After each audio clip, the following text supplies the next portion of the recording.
और आज नौसेना में शामिल होगा आईएनएस विशाखापट्टनम।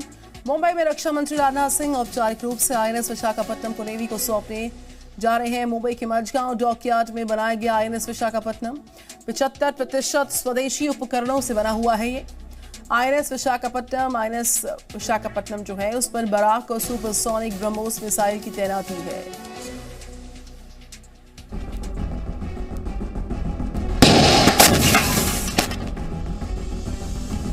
आज समंदर में भारत के सबसे शक्तिशाली युद्धपोत आईएनएस विशाखापट्टनम को नौसेना में शामिल किया जाएगा।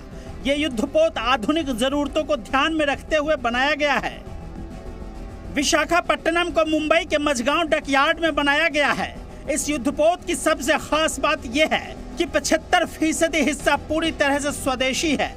आने वाले सालों में इस क्लास के 3 और युद्धपोत 35,000 करोड़ की लागत से बनाए जाएंगे। चीन की चुनौती और पाकिस्तान की चालबाजी को मुंह तोड़ जवाब देने के लिए तैयार है भारतीय नौसेना की नई जल शक्ति। नाम है आईएनएस विशाखापट्टनम। 163 मीटर लंबी, 17 मीटर चौड़े और 7400 टन वजनी यह पोत काफी आधुनिक है। यह भारत में निर्मित सबसे लंबे विध्वंसक युद्धपोत है, जिस पर 50 अधिकारी सहित करीब 300 नौसैनिक तैनात किए जा सकते हैं।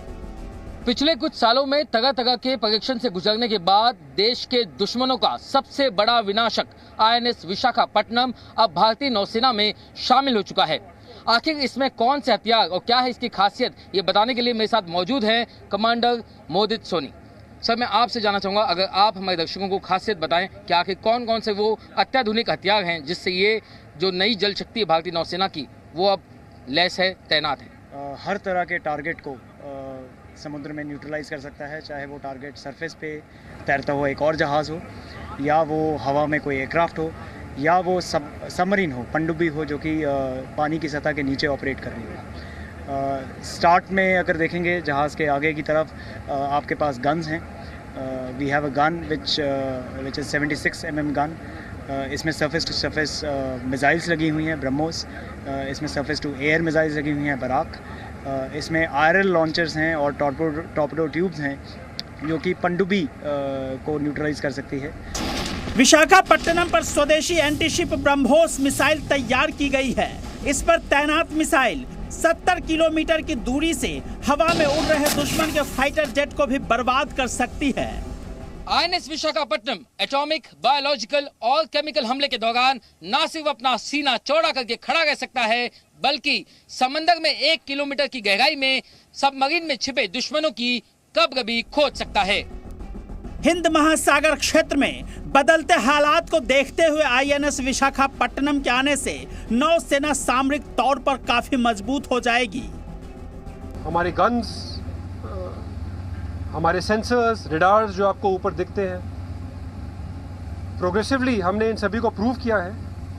And today I am proud to say that we are ready for the commissioning. INS Visakhapatnam Israeli हथियारों से भी लैस है।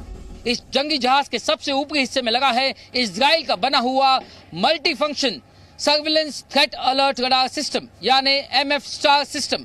ये रडार युद्ध के माहौल में कंट्रोल रूम में तैनात नौसैनिकों को हमले से जुड़ी हुई अहम जानकारियां मुहैया कराता है। आज आईएनएस विशाखापट्टनम की कमीशनिंग समारोह में मुख्य अतिथि के तौर पर रक्षा मंत्री राजनाथ सिंह भी मौजूद रहेंगे। राकेश त्रिवेदी, जी media, Mumbai. Presenting B News app available on Google Play and App Store. Download it now.